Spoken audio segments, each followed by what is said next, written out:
अखंड Bharat industry professional party ये एक बिहार के लिए नया प्लेटफॉर्म है जो युवा और रोजगार का प्लेटफॉर्म है। इसकी बहुत ज़रूरी है बिहार विकसित के लिए। ये प्लेटफॉर्म कोरोना काल में हुआ था, जिस समय बिहार के रोजगार प्रोफेशनल जो युवा थे वो जगह जगह मेट्रो सिटी से अपना जान बचाने के लिए अपने अपने घर पर भागदौड़ कर रहे थे। इसका जो व्यू था वो पूरे वर्ल्ड ने देखा था। उस समय मैं छुट्टी पर आया हुआ था भारत में, और उस दृश्य को देख करके कुछ मेरे अंदर तकलीफ हुआ, और उस समय हमने डिसाइड किया कि बिहार का विकसित बहुत ज़रूरी है। और आज तक बिहार में जो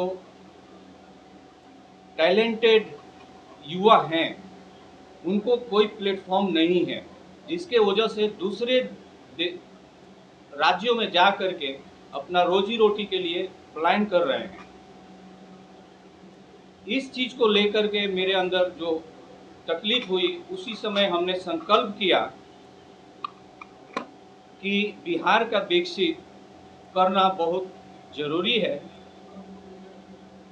और उस प्लेटफॉर्म को ढूंढने के लिए हमने बिहार में जगह जगह भ्रमण करना चालू किया।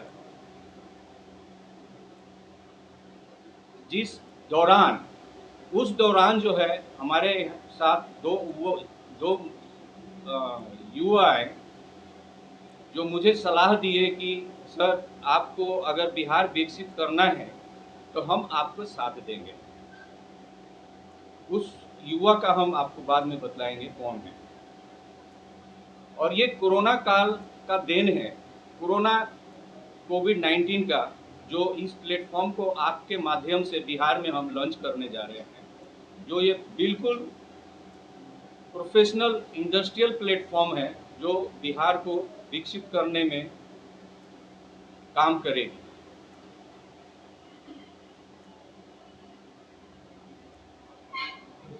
सवाल ले लिया जाए।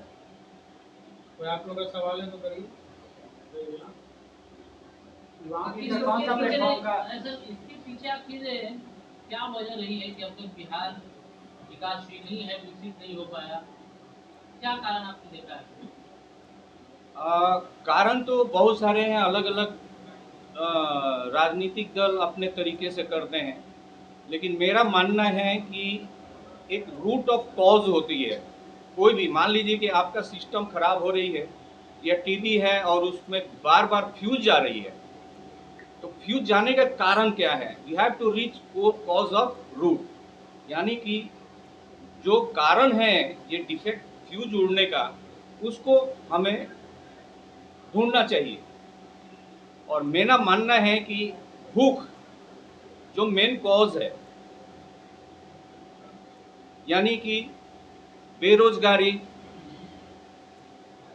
असामाजिक एक्टिविटी, शिक्षा, रोजगार, नौकरी, ये सब की प्लेटफॉर्म बिहार में नहीं है। हमारे बिहार में एक्चुअली पहले बहुत सारे रिसोर्सेज थे, लेकिन आज दूसरे राज्यों में कट के चले गए हैं। बिहार में जो रिसोर्सेज है वो ना के बराबर है। तो मुझे लगता है कि हमें इस रिसोर्सेज के ऊपर काम करनी चाहिए, जिसको बोलेंगे हम इंडस्ट्री, एजुकेशन। इंडस्ट्रियलिस्ट को कैसे लाएंगे आप?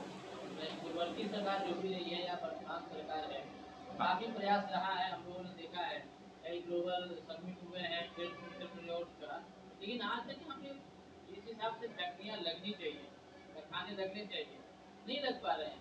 क्या आज तक कैसे इसको इस्टेब्लिश करेंगे?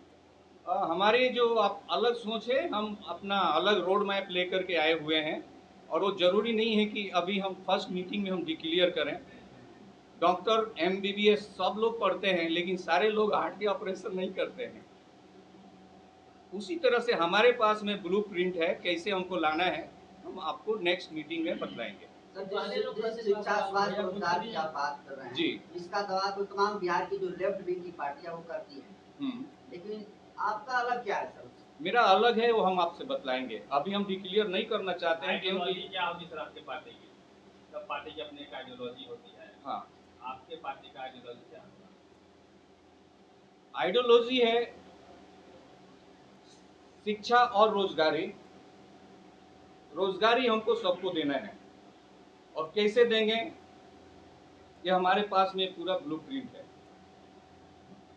शिक्षा, संस्कार, संस्कार जब मिलेगा तो शिक्षा बढ़ेगी, शिक्षा बढ़ेगा तो रोजगार और प्रोफेशनल बढ़ेंगे, और प्रोफेशनल के लिए जो है इंडस्ट्री जरूरी है।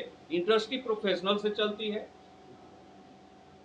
और प्रोफेशनल इंडस्ट्री से जुड़े हुए हैं। दोनों पार्टी का नाम जो अखंड भारत से शुरू होता है, जी। तो अखंड भारत का मीनिंग क्या है? अखंड भारत जो है